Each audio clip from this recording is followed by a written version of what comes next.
Բարև ձեզ, եթերում օրվա ամփոփումն է, ձեզ հետ է Արփինե Նավասարդյանը։ 19:00-ի դրությամբ առանձնացրել ենք հետևյալ լուրերը։ 2025 թվականի հունվարի 1-ից մինչև դեկտեմբերի 31-ն ընկած ժամանակահատվածում մահացել կամ զոհվել է 30 զինծառայող, որից 6-ը արդեն նշեցի ծառայության հետ կապված հանգամանքներում, 24-ը ծառայության հետ չկապված հանգամանքներում։ Այսինքն ավտովթար, կենցաղային տարբեր պատճառներով, գուցե հիվանդության կամ տանը, բայց ոչ ծառայության հետ կապվածը 6-ն էին։ Մնացածը ծառայությունից դուրս եւ սրանք հիմնականում մտնում են այն ստատիստիկայի մեջ, որը վերաբերում է մեր ողջ հանրությանը։ Ըստ Պապիկյանի 2024 թվականի համեմատ դեպքերի թիվը նվազել է 40%-ով։ Պաշտոնյանն ընդգծել է, որ Հայաստանը չի պատրաստվում մրցավազքի մեջ մտնել Ադրբեջանի հետ։ Ինչ վերաբերում է սպառազինության ձեռքբերմանը, ապա մենք չենք պատրաստվում մրցավազքի մեջ մտնել որևէ երկրի, այդ թվում Ադրբեջանի հետ։ Սա մեր կառավարության դիրքորոշումն է, ասաց նա։ Ըստ Պապիկյանի դա միաժամանակ չի նշանակում, որ Հայաստանը դադարեցնում է զենքի, ռազմական տեխնիկային գնումներն ու բանակի արդիականացումը։ Նա նաև նշեց, որ ժամկետային զինծառայողների ծառայության ժամկետի կրճատումը չի ենթադրում բանակի կրճատում։ Հայաստանի Հանրապետության զինված ուժերն աստիճանաբար ավելացնելու է պայմանագրային զինծառայողների մասնաբաժինը։ Պապիկյանը վստահ է, այսպիսով հայկական բանակը հետևողականորեն վերափոխվելու է պրոֆեսիոնալ բանակի։ Սուրեն Պապիկյանը նաև հայտարարել է, որ Պաշտպանության նախարարությունը հասանելիություն չունի Սև լճի դիրքին, իսկ ադրբեջանական զինծառայողները չեն ստուգում հայ զինծառայողներին։ Նշենք, որ տեղեկություններ են շրջանառվում, թե ադրբեջանական զինծառայողները Սև լճի դիրքում ոտքից գլուխ ստուգում են հայ զինծառայողներին։ Այո, հերքում եմ, որ որևէ հրաման կամ հորդոր ինչ որ մեկին եղել է։ Հերքում եմ, եւս մի անգամ հերքում եմ։ Հաջորդիվ ինչ վերաբերում է այն հարցին, որը ահազանգ չի, դրա մասին բազմիցս առիթ ունեցել է հնչեցնելու Հայաստանի Հանրապետության մի քաղաքացին, որում լրատվական չի թողել, բոլոր տեղերում գնացել դրա մասին հարցազրույց է տվել։ Ուրեմն խնդիրը վերաբերում է դեռևս 2021 թվականի մայիսին ստեղծված իրադրության մասին, ձեզ հայտնի Սև լճի մի դիրքի մասին է, որին հասանելիություն ցավոք, այսինքն ընտրանքը հետեւյալն է, կամ պիտի այդ դիրքը թողնենք, կամ պիտի անցնենք ադրբեջանական դիրքի կողքով։ Սա հստակ է, նոր չէ, ես չեմ դրա հեղինակը, որպես պաշտպանության նախարար, ես չեմ դրա միակ շահառու, բայց այն, որ այստեղ դիրքը թողնելու պարագայում դուք ինձ պիտի մեղադրեք հայրենիքի ինչ-որ հատված իջելու մեջ, մյուս ընտրանքը մանավանդ մեր օրերում, երբ այսօր ունենք խաղաղություն, հաստացի եւ ըստ էության այն ինչ նկարագրում եք, դա տեղի չի ունենում։ Այն ինչ նկարագրում եք, դա տեղ։ Չէ, ձեր ասացի մեջ ինքնին հակասություն կա։ 14 օրվա հերթապահություն գնացողը ասում է 2 օրվա սնունդ ավեց, բա ինչ ա ուտում։ 12 օր ինչ ա ուտում։ Հատ հարցրել եք ձեզ։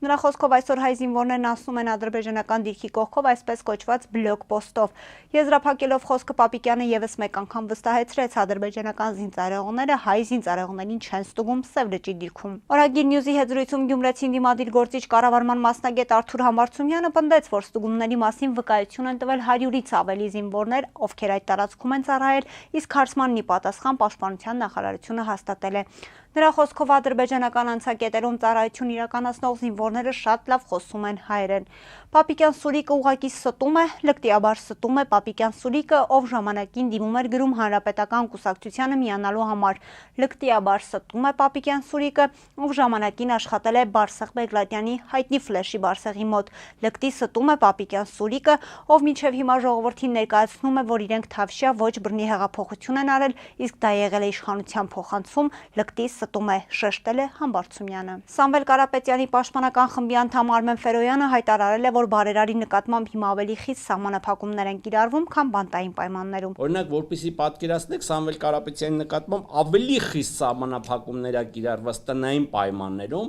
քան նրա նկատմամբ դա գործում էր բանտային պայմաններում։ Օրինակ, Սամվել Կարապետյանը հիմա իրանց տնից չի կարող զանգել իր տղային կամ աղջկան, հարցնել, թե ինչպես է, այսինքն ամբողջությամբ սահմանափակված է այդ հարցը, որը որ բանտային պայմաններում կարող էր իրականացնել։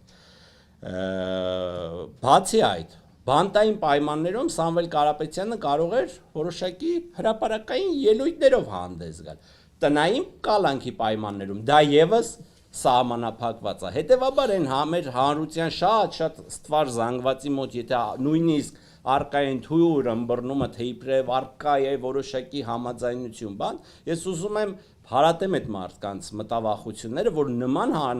համաձայնություն գոյություն չունի, Սամվել Կարապետյանի դեպքում չի էլ կարող երբևէ գոյություն ունենալ։ Հիշեցնենք, դեկտեմբերի 30-ին դատարանը փոխեց Սամվել Կարապետյանի խափանման միջոցը եւ կալանքը փոխարինվեց գրավոր եւ տնային կալանքով։ Նույն օրը ԿՀԻ-ից տեղափոխվեց տուն։ Սամվել Կարապետյանը կալանավայրում էր 2025 թվականի հունիսի 18-ից, այն բանից հետո, երբ նա հրապարակային աջակցություն էր հայտնել հայ առաքելական եկեղեցուն։ Նիկոլ Փաշինյանն հանրությանն աչքալուսանք է տվել, որ Ադրբեջանից պրեմիում տեսակի բենզինի ներդրումը 15%-ով իջեցրել է բենզինի գինը։ Իդեպ 2 օր առաջ արդեն Ադրբեջանից Հայաստան են ներմուծվել նաև դիզվառելիք եւ դիզվառելիքի գինը արդեն այս ընթացքում նվազել է, նվազագույն գինը շուկայում նվազել է 2%-ով, նաև ռեգուլյար բենզինի գինն է նվազել դեկտեմբերի համեմատ մոտավորապես 8%-ով, այսինքն եթե դեկտեմբերի 11-ին ռեգուլյար բենզինի նվազագույն գինը 500 դրամ էր, հիմա 460 դրամ է։ Ըստ Փաշինյանի բենզինի շուկայում գնային փոփոխությունները խաղաղության օրակարգի արդյունք են։ Իհարկե պետք է նաև ընդունել, որ այս ընթացքում Ադրբեջանում էլ, Հայաստանում էլ քննադատություն կա, Հայաստանում ասում են, որ բենզին եք գնում եւ փողերը ուղարկում եք Ադրբեջան, որպեսզի նրանք այդ փողերով հարձակվեն Հայաստանի վրա, Ադրբեջանում ասում են, որ բենզինը եւ դիզվառելիքը ուղարկում եք Հայաստան, որ նրանք իրենց տանկերը եւ զինտեխնիկան լիցքավորեն եւ հարձակվեն Ադրբեջանի վրա։ Պետք է արձանագրել, որ երկու մտահոգությունն էլ տեղին չեն, որովհետեւ Ադրբեջանի եւ Հայաստանի միջեւ խաղաղություն է հաստատված, այդ խաղաղությունը գնալով կդառնա ավելի ու ավելի ինստիտուցիոնալ։ Նիկոլ Փաշինյանի պնդմամբ Ադրբեջանից նավթամթերքի ներմուծմանը դեմ արտահայտվողները հայկական շուկայում առկա մոնոպոլիստներ են, որոնց ձեռնտու չէ գնանկումը։ Հայ հեղափոխական դաշնակցությունը կմասնակցի 2026 թվականին կայանալիք խորհրդարանական ընտրություններին նախապատվություն տալով դաշինքային ձևաչափին։ Այս մասին այսօր լրագրողներին հայտնել է ՀՅԴ Գերագույն մարմնի ներկայացուցիչ Իշխան Սաղաթելյանը, ներկայացնելով ՀՅԴ Հայաստանի կազմակերպության Գերագույն ժողովի 29-րդ արտահերթ նիստի արդյունքները։ Լիազորել Գերագույն մարմնին վարել ակտիվ նախընտրական բանակցություններ հավանական դաշինքի ձևաչափի վերաբերյալ, ապահովելով հայ հեղափոխական դաշնակցության նշանակալի դերակատարությունը եւ մոտեցումների արտացոլումը կարևորագույն հարցերում, ներկայացրեց Սաղաթելյանը։ Նրա խոսքով արտահերթ նիստի ժամանակ հայտարարություն ընդունվել, որտեղ հստակ արձանագրվել է 2026 թվականի խորհրդարանական ընտրությունները պետք է դառնան գործող իշխանության վերարտադրումը կանխելու միջոց, քանի որ իշխանափոխությունն օրվա հրամայական է։ Հայաստանի Հանրապետությունն ու ամբողջ հայ ժողովուրդը կանգնած են աշխարհաքաղաքական փոփոխությունների եւ անվտանգության լրջագույն սպառնալիքների առջեւ։ Գործող վարչախմբի ապազգային եւ հակապետական քաղաքականությունը կասկածի տակ է դրել Հայաստանի Հանրապետության պետականության ապագան ու երկրի տարածքային ամբողջականությունը, նշեց Սաղաթելյանը։ Թե ում հետ ՀՅԴ դաշինք կկազմի, ըստ Սաղաթելյանի այս պահին որոշում չկա, միևնույն ժամանակ Սաղաթելյանը նշեց, որ առաջինը բանակցություններ կսկսեն Հայաստան դաշինքի հետ, որի առաջնորդը երկրորդ նախագահ Ռոբերտ Քոչարյանն է։ Բլոգերներն Արեգ Սամսոնյանի եւ Վազգեն Սաղաթելյանի կողմնակիցներն այսօր բողոքի ակցիա են արել Հայաստանում ԵՄ պատվիրակության գրասենյակի մոտ։ Նրանք այստեղ են եկել Սամսոնյանի ու Սաղաթելյանի նկարներով։ Ակցիայի մասնակիցները նամակ փոխանցեցին ՀՀ-ում ԵՄ դեսպան Վասիլի Սմարագոսին։ Այսպես ասած, խցի չափը ընդամենը 4 քառակուսի մետր է։ Պատկերացրեք փոքրությունը դրա։ Բացի այդ, պատերի խոնավություն եւ մի շարք այլ հանգամանքներ, որոնցով պայմանավորված չի կարելի համարել, որ պայմանները նույնական են, ոչ նույնական չեն։ Այն էլ հացադուլ հայտարարած անձի համար, որը չի գտնվում ստանդարտ, առողջ, այսպես էներգետիկ վիճակում։